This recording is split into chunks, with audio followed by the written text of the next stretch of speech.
G'day, Scott here from ScottsHobbyz. This video I'm going to make a couple small knives out of this old garden saw blade. It was given to me by someone who knew I was looking for random things to make knives from, and this has been sitting in his garden rusting away for a fair while. So let's see if we can turn this old rusty blunt saw blade into something useful again. Unfortunately, I don't know how to sharpen saws, or it would have been cool to do a full restoration of the tool. But I think what I ended up with was pretty cool still.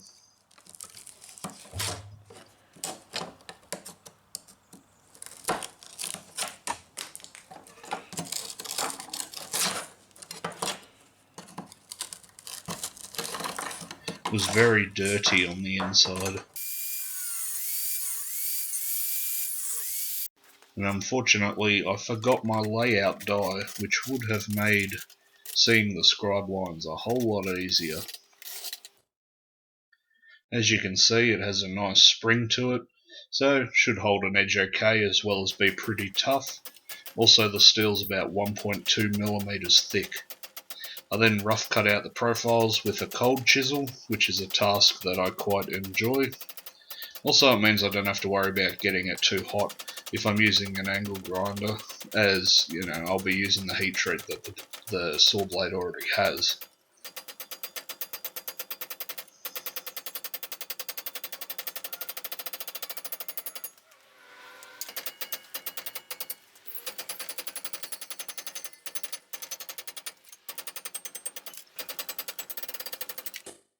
I then used a paint marker before grinding, which made it so much easier to see.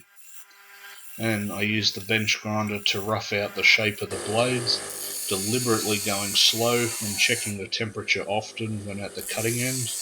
Otherwise, if it gets too hot, it will soften the steel and it won't hold an edge. As long as you can touch it, it's definitely safe, it's not going to soften. But you definitely don't want the steel to change colour. This doesn't matter at the other end or the handle end, as I just kept it cool enough to hold on to.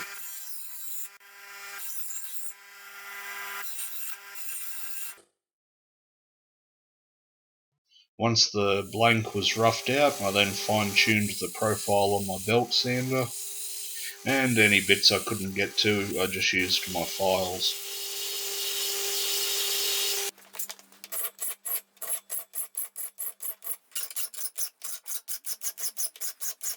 And I put in a sharpening notch on the drop point.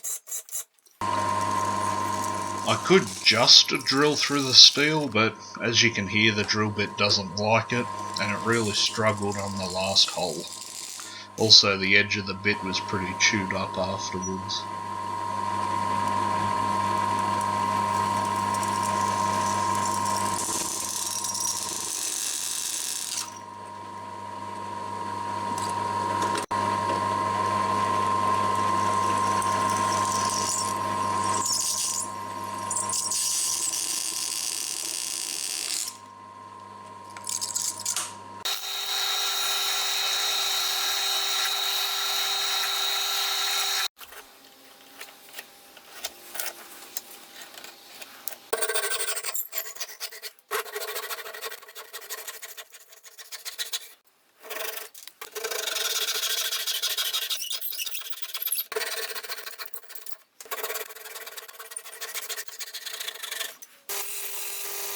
I like to take the handles down to within a few millimeters of the tang before glue up.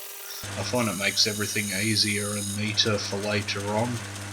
And I also decided I wanted a taper at the front of the scales, as I like the way it looks.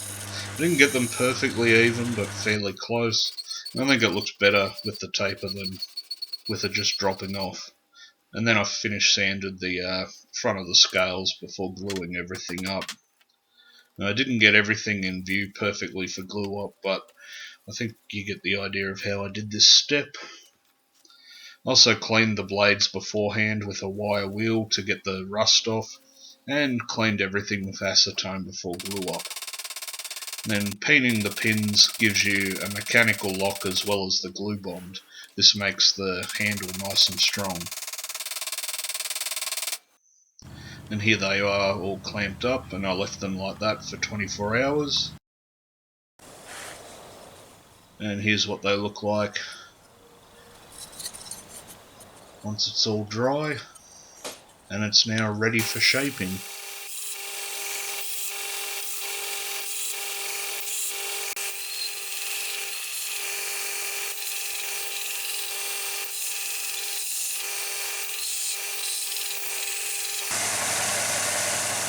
These abrasive restorer stick things are great, as the epoxy and different woods can gum up your belt, so it definitely helps you use them a little bit.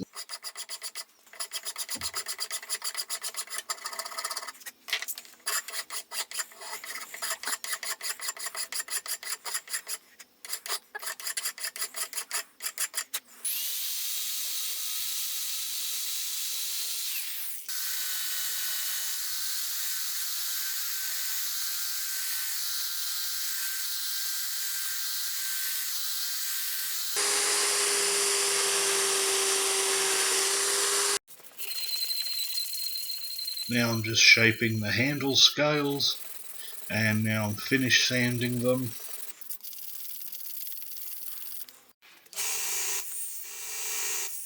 I roughed in the bevels just on the little 1x30 belt sander here, but finished them off on camera with stones.